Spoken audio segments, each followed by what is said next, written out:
Blessed are you, O Lord, teach me your statutes. The choir of the saints has found the fountain. What's up, guys? Joachim here, Joachim the Convert, and I just wanted to do a few update videos. During all this coronavirus stuff, I have not been off work like a lot of people have, which is good. I'm happy to be at work, but it has been kind of exhausting because I work in a nursing home. I work in healthcare, and it's kind of been just tiring. So I haven't been doing videos quite regularly, but I decided that one thing that I could do is that once I get home and kind of put on my pajamas or do whatever, then I'm probably not going to make a video where people can see me because I look like a hot mess. But my family, we read the scripture every night, and I find things that are very inspiring. We have evening and morning prayers every day, and we read the scripture in the evening. And I've just been noticing some things as we've been reading through the book of Numbers, or in Hebrew, it's actually called Bamidbar, which means in the wilderness. And so in the Septuagint, it refers to it as the book of Numbers, in a Greek word that I don't know. But one interesting thing that I have been kind of considering reading through the scripture here more recently is the pattern of worship that God gave to Moses, and how everything that God gave to Moses is a picture of this whole heavenly tabernacle, this heavenly pattern of the congregation of the righteous and the angels who fall before God and who worship him and who cry out, "Holy, holy, holy are thou, O Lord our God." And I've been noticing, or maybe a little more aware of other aspects of that pattern given to Moses.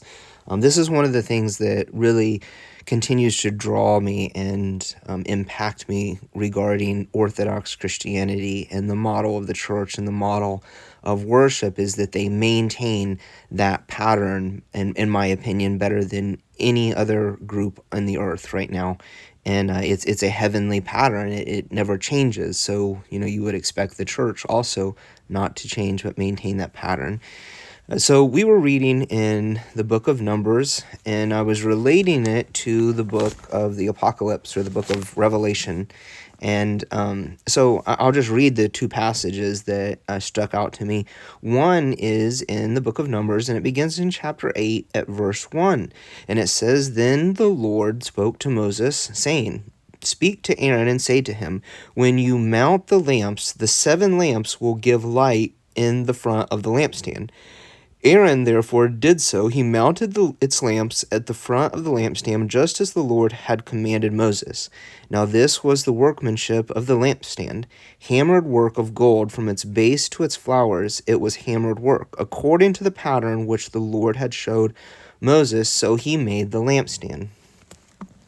So he made these 7 lampstands that would give light and shed their light towards the menorah, the lampstand.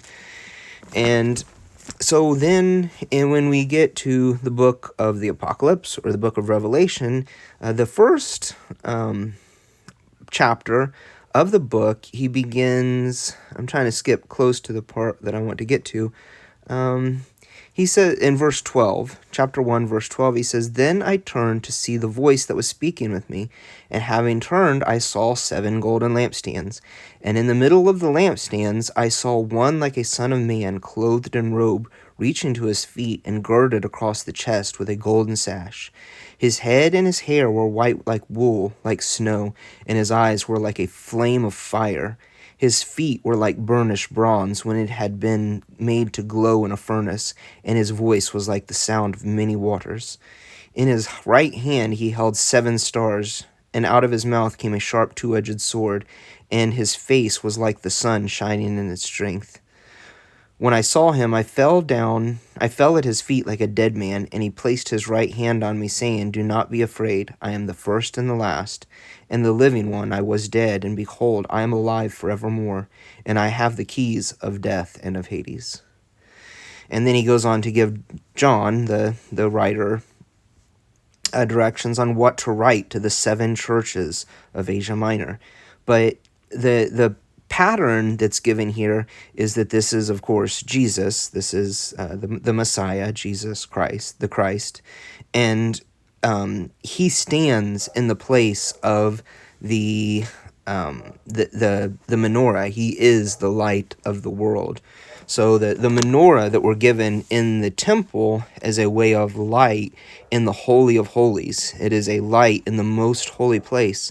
Then, or it's a light in the temple. Anyways, off the top of my head, I can't actually remember if it's in the Holy of Holies or if it's just in the holy place. But